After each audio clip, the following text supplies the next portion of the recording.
No, no vale R. Acuérdense que nos basamos en el teorema de Pitágoras. Entonces, el detalle de la sustitución trigonométrica es precisamente detectar la raíz para poderla llevar a un triángulo. Entonces, ¿por qué hay que ver en la raíz? Pues porque resulta que el teorema de Pitágoras, cuando yo hago el cálculo de la hipotenusa, va a surgir una raíz. Y también cuando yo hago el cálculo de uno de los catetos o del otro cateto, para los dos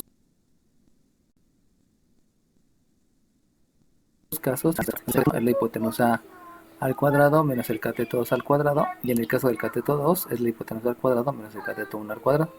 Entonces, ¿por qué se llama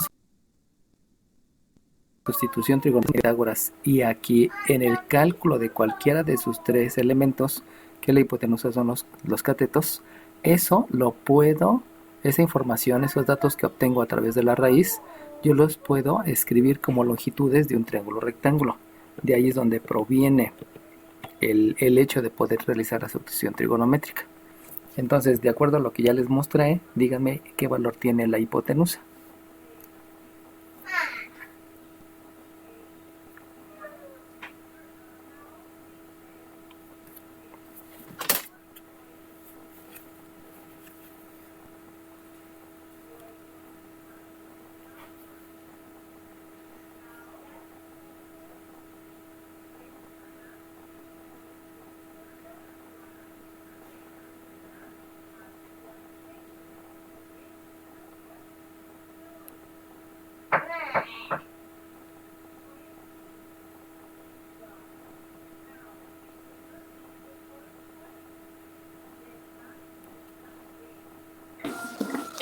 No, no vale 3. Exacto, vale 3, muy bien. Entonces, ¿cómo sé que vale 3? Pues porque es una cuestión de estarlo comparando. Eres la novia, ¿verdad? Si eres la novia o no. Ah, sí, perdón, profe. Ok, no te apures. Entonces, lo único que debo de hacer es comparar.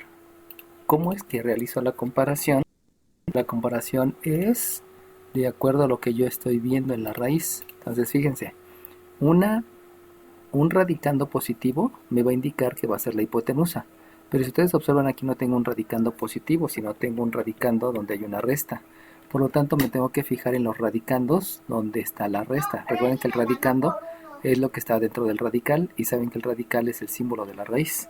Por lo tanto, en el radicando al haber una resta, yo lo comparo y me doy cuenta que para los dos casos donde hay una resta, el minuendo ocupa el lugar de la hipotenusa al cuadrado. Por lo tanto, si yo quiero conocer o yo quiero asignar un valor a la hipotenusa basándome en el teorema de Pitágoras, pues de ahí debo de obtener una raíz cuadrada del minuendo.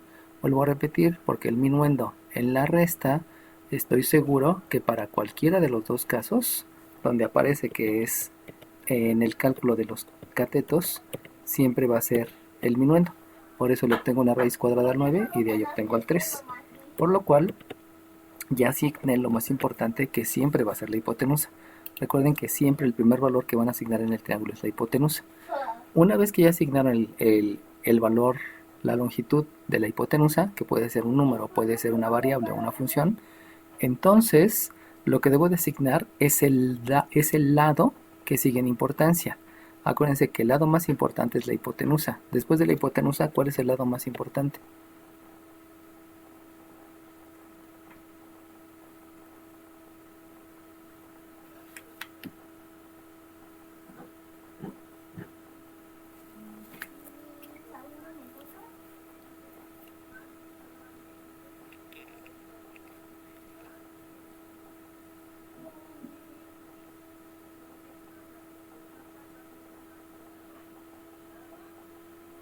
¿Es el cateto opuesto? Es el cateto opuesto, exacto. Entonces el lado que sigue en importancia es el cateto opuesto. Y ese cateto opuesto, entonces yo le tengo que asignar algunos de los elementos que sobran.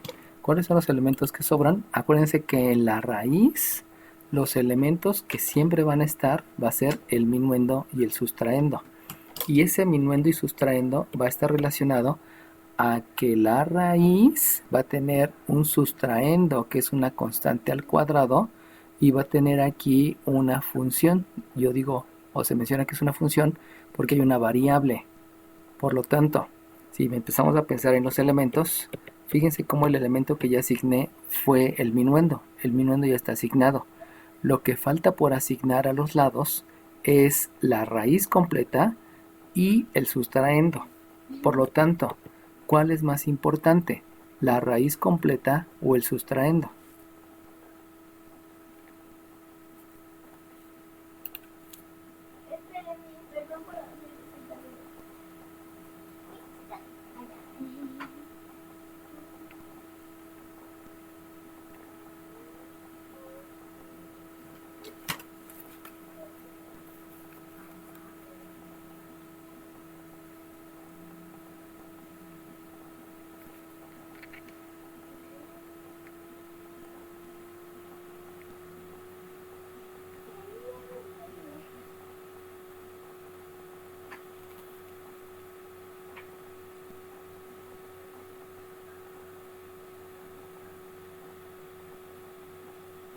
La raíz completa. No, no es la raíz completa.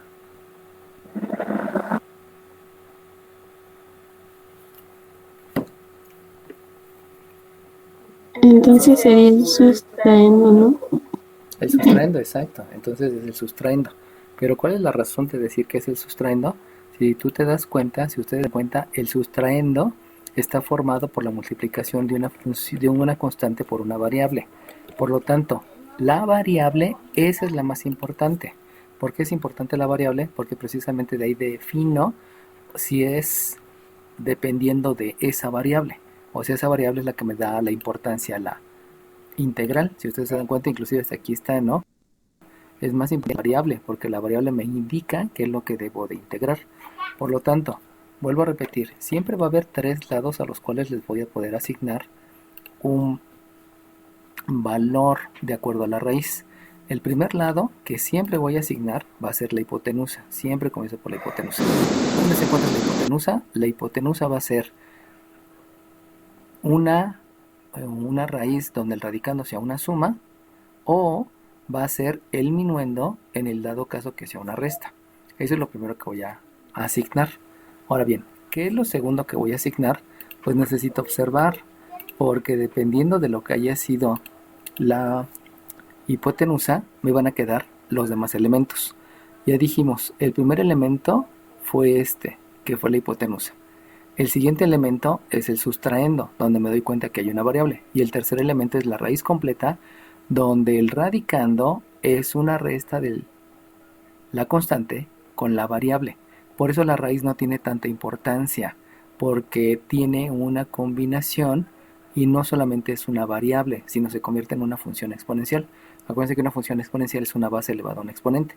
Y sabiendo que la raíz se eleva a la 1/2, es como si eleváramos por ley de los exponentes a la 1/2, entonces no me indica tanto la función exponencial, sino lo que más bien me indica una importancia es la variable independiente.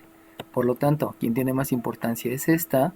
En otras palabras, el cateto al cuadrado es lo que vale 4r cuadrada, y eso implica entonces que el cateto solito debe de ser la raíz de 4, que es 2, y la raíz de r cuadrada, que es r.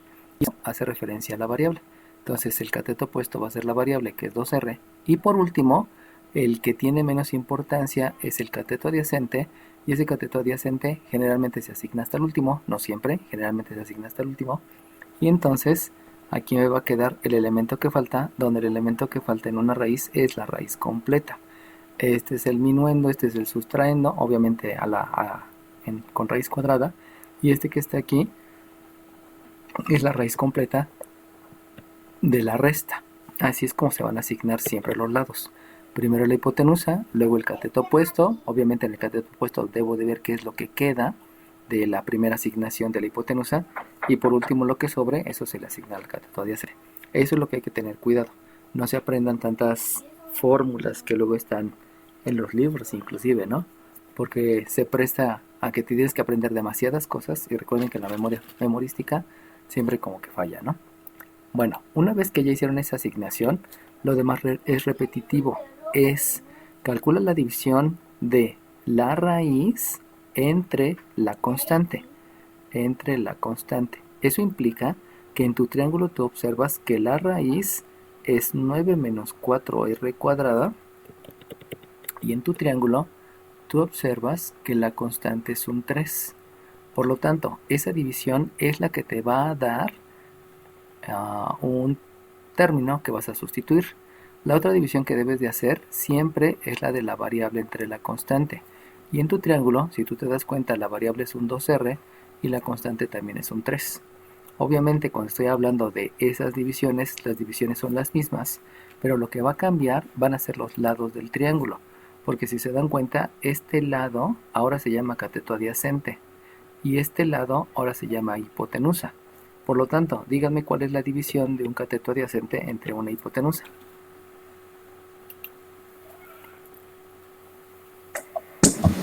¿A qué, perdón, profe? ¿Qué te da por resultado la división de este lado entre este lado?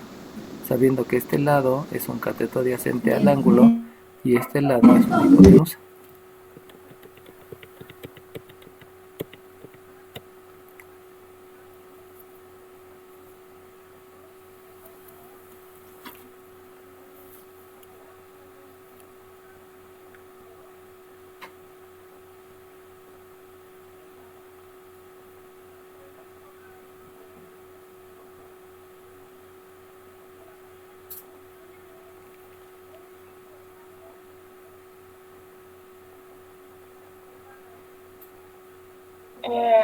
¿Es el tema? ¿Es el cuál, perdón? ¿El seno? No, no es el seno.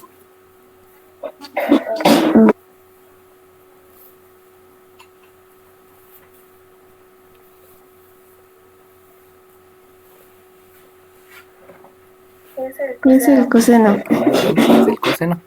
Entonces esta división te da el coseno del ángulo y por lo tanto, por operaciones inversas, una vez que ya calculaste esto que siempre se va a calcular, vas a obtener entonces que el coseno del ángulo, perdón, que la raíz de 9 menos 4r cuadrada, tú la vas a calcular como la multiplicación del 3 por el coseno del ángulo.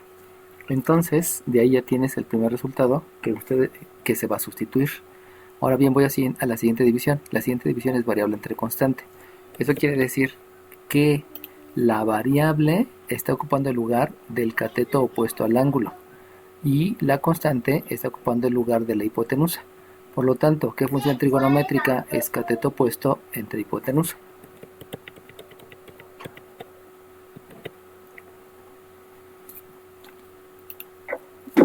Sí, sí, es seno, ¿no? Este sí es el seno. Este sí es el seno del ángulo. Entonces, nada más hay que acordarse mucho de cuáles son las funciones trigonométricas asociadas y que les decía, ¿no? Eso no es una opción de, de aprendérmelas, o sea, se las deben de aprender forzosamente. De ahí entonces, cuando realizan la operación inversa, una vez que ya calcularon el resultado de la división, donde insisto, ¿no? Las divisiones son las mismas siempre. La asignación del triángulo es lo mismo. La primera en importancia es la hipotenusa, luego el cateto opuesto y lo que sobra, considerando que hay 3 elementos. Entonces, la operación inversa me va a dar que la R se va a calcular como un 3 que multiplica el seno del ángulo dividido entre un 2, que eso pues se ve por lo que ya tenemos el concepto. Y por último, lo que siempre hay que calcular es calcular la diferencial. Recuerden que la diferencial es importante porque la diferencial es la base del rectángulo, considerando que una integral es la multiplicación de las alturas de los rectángulos, que son las funciones, por la diferencial, donde la diferencial toma toma el lugar de la base del rectángulo. Entonces la base es la diferencial y la altura del rectángulo es la función. Por eso es importante siempre la diferencial, ¿no? No solamente la función. Entonces, si yo calculo la diferencial, resulta que la diferencial de r se convierte en una constante por la derivada del seno. Por lo tanto, va a ser 3 medios por la derivada del seno, donde sabemos que la derivada del seno es el coseno del ángulo, por la diferencial del ángulo. Y ya con esos datos, ya podemos empezar con la sustitución. Por lo tanto, al realizar la sustitución con los valores que acabo de calcular, voy a obtener que la integral, en lugar de una raíz, voy a escribir un 3 coseno de alfa.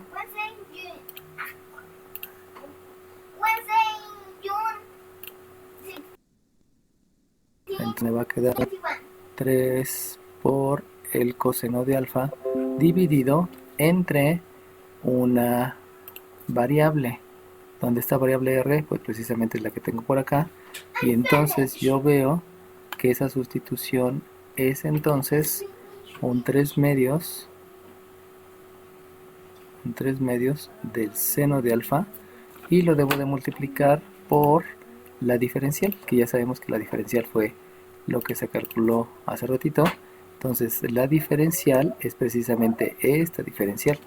En otras palabras, lo que debo de sustituir es un 3 medios del coseno de alfa por diferencial alfa.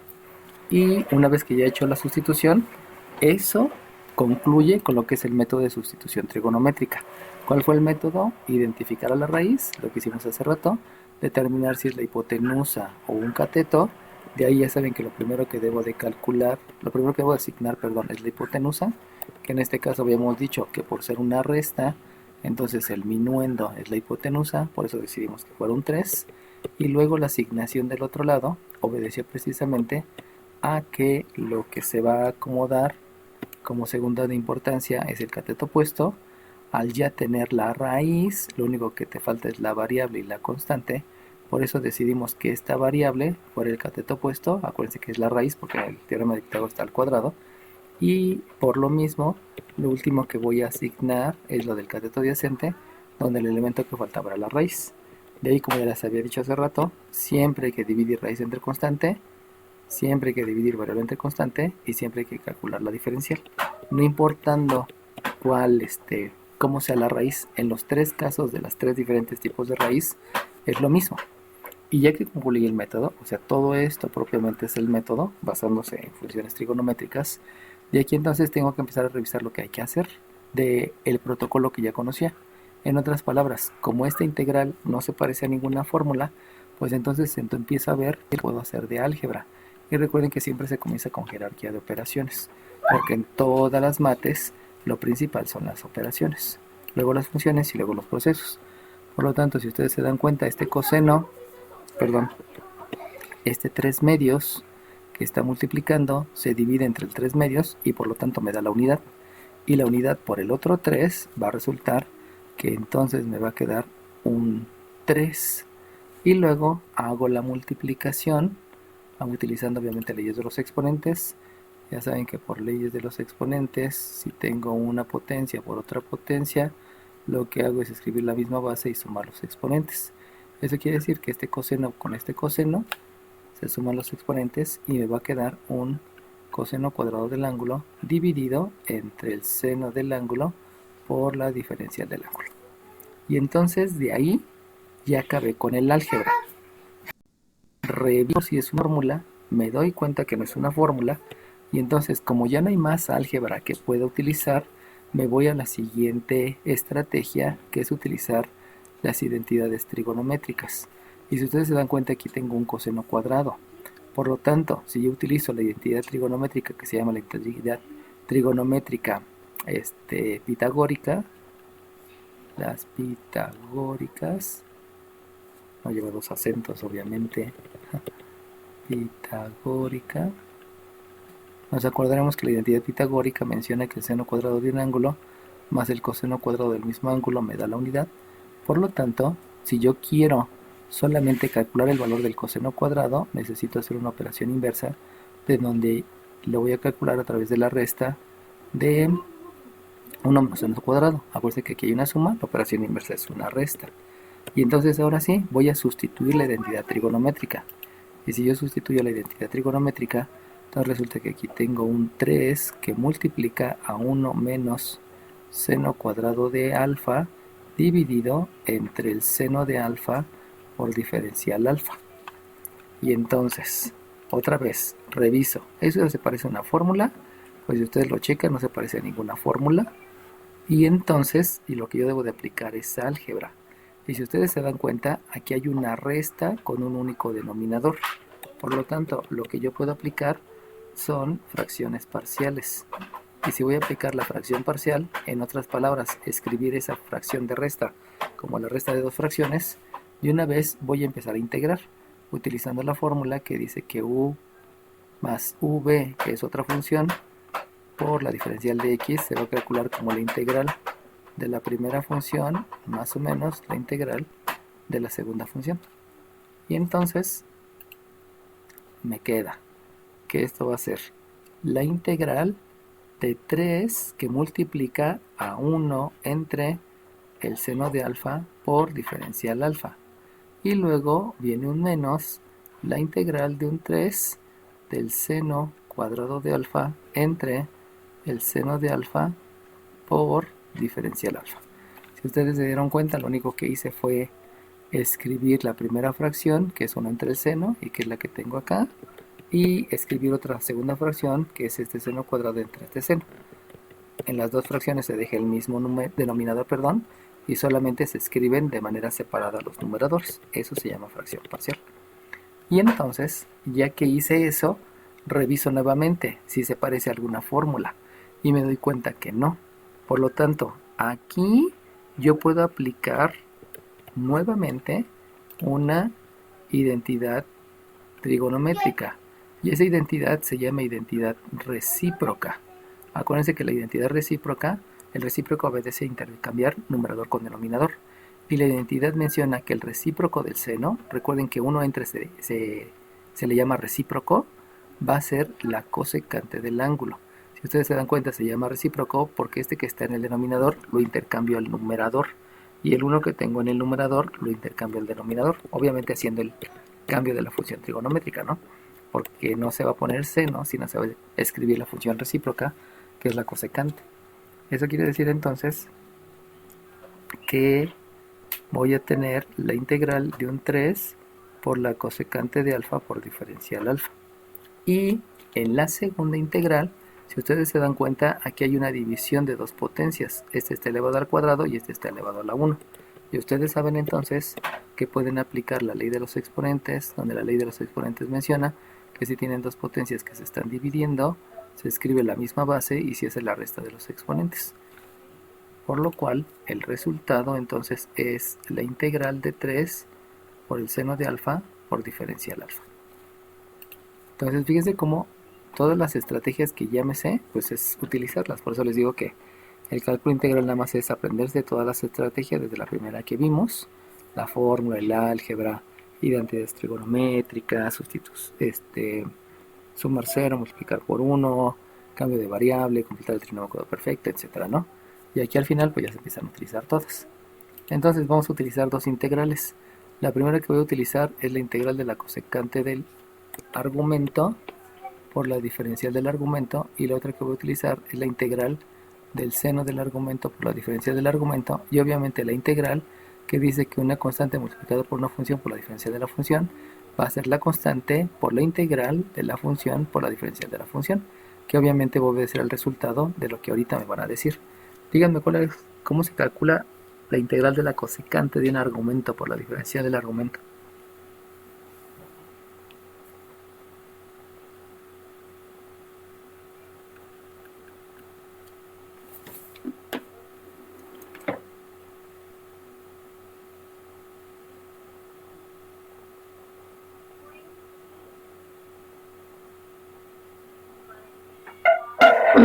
De 9. Dime.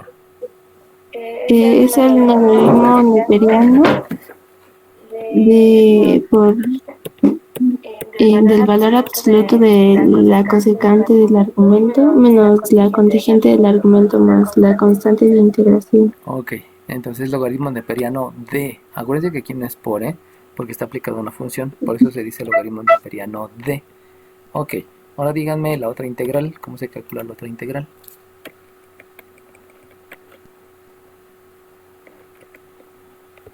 La integral del seno del argumento, ¿a qué es igual? Yo le hago otra vez. Es menos el coseno de u, una que diga de. Es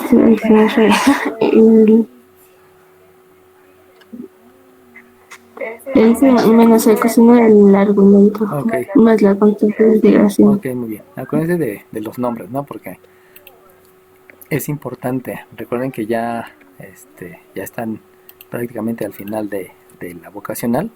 Y cuando lleguen a la superior, hay que manejar todas las palabras como deben de ser, ¿no? Si lo dicen como U, les van a poner una regañada súper buena en la superior, ¿no? Pero regañada, no con palabras bonitas. Así que procuren tener bien claro eso, ¿no? Entonces, el resultado de la primera integral va a ser 3 veces el logaritmo neperiano de la cosecante del argumento, que es alfa, menos la cotangente del argumento, que también es alfa. Y la siguiente va a ser menos 3 veces, pero con el otro menos, entonces va a ser un más 3 veces el coseno del argumento más la constante de integración. Entonces, ya que tengo eso, me tengo que acordar del triángulo. Así que este triángulo que está por acá, me lo voy a traer porque este triángulo es importante. Entonces, copiamos aquí el triángulo para que se vea. Y entonces, basándonos en ese triángulo, vamos a rescatar la variable. Porque acuérdense que por eso se llama una sustitución trigonométrica, porque estoy sustituyendo por funciones trigonométricas a través de la bondad que me da el teorema de Pitágoras. Pero ahora lo que debo de hacer es regresarme. Por lo tanto, en lugar de escribir cosecante, voy a escribir la definición de la cosecante. Por lo tanto, recuérdenme cómo está definida la cosecante. La cosecante es una división de qué lado entre qué lado.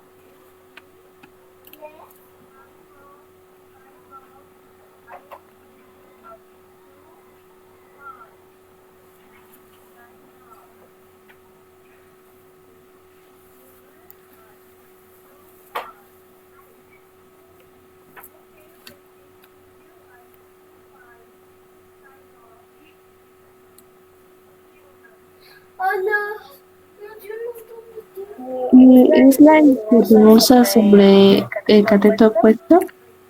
Ok, hipotenusa entre cateto opuesto. Muy bien, la nave, ¿verdad? Sí. Ok, entonces vamos a escribir la hipotenusa, donde la hipotenusa en el triángulo me doy cuenta que es el 3 y el cateto adyacente es la raíz. Entonces aquí tengo una raíz de 9 menos 4r cuadrada. Ahora, aquí acuérdense que una de las cosas que se debe de estar buscando es que se dejen los resultados de una manera adecuada. Aquí lo escribo nuevamente, hipotenusa entre cateto opuesto. No es cateto opuesto, ¿verdad? Disculpen, aquí me equivoqué. Cateto opuesto. Entonces el cateto opuesto es 2R. Aquí me equivoqué. Ya, listo. Y luego hay que escribir cómo está definida la cotangente. Entonces, recuérdenme cómo está definida la cotangente.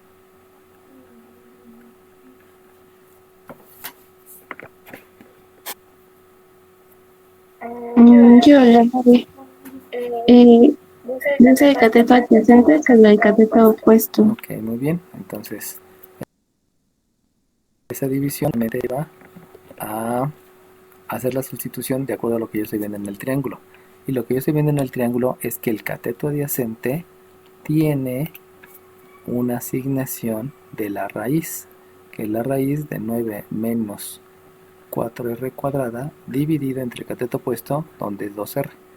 Ya, ahora vamos con la siguiente. La siguiente menciona que debe de ser el coseno, pero también yo sé cómo está definido el coseno. Por lo tanto, díganme cómo se define el coseno del ángulo.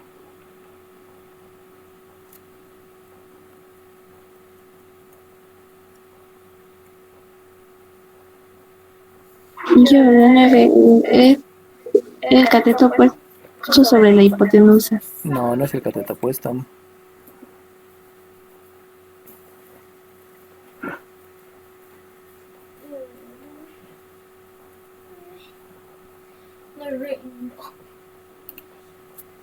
Es el cateto adyacente Ok. sobre la hipotenusa. ¿Eres cuál, la 9? ¿Eres la 9 o la 4? No, la 9. Ok, va que va. Entonces, como es el cateto adyacente, entonces así que esto es la raíz de 9 menos 4r cuadrada dividido entre la hipotenusa, que es 3, y obviamente más la constante de integración. Ahora bien, si ustedes se dan cuenta, todavía hay operaciones que debo de hacer, porque hay una suma donde tengo el mismo denominador y también aquí tengo una división.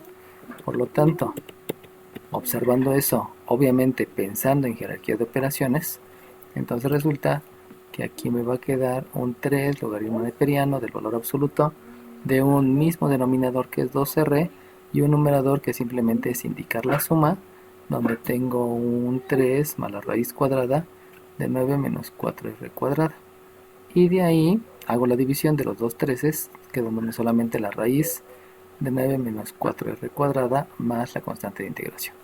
Y aquí me debo de acordar que el radical es un paréntesis. Como es un paréntesis, primeramente hay que cerrarlo. Hay que cerrar la raíz. Acuérdense que los editores de texto nunca la cierran. Eso es un gran error. Porque se debe de indicar hasta dónde llega el paréntesis. Y como es un paréntesis, lo primero que se debe de hacer es la resta. La resta no se puede realizar porque el 9 y el 4r cuadrado no son términos semejantes y por lo tanto tampoco puedo realizar la raíz. Primero es la resta, si se puede, entonces después hago la raíz, pero como no se puede, no se realiza la raíz y entonces el resultado queda hasta ahí. Lo mismo aquí en esa raíz, ¿no? Ocurre lo mismo. ¿Alguna duda, chiquillos? Ok, sale. No, profe. Si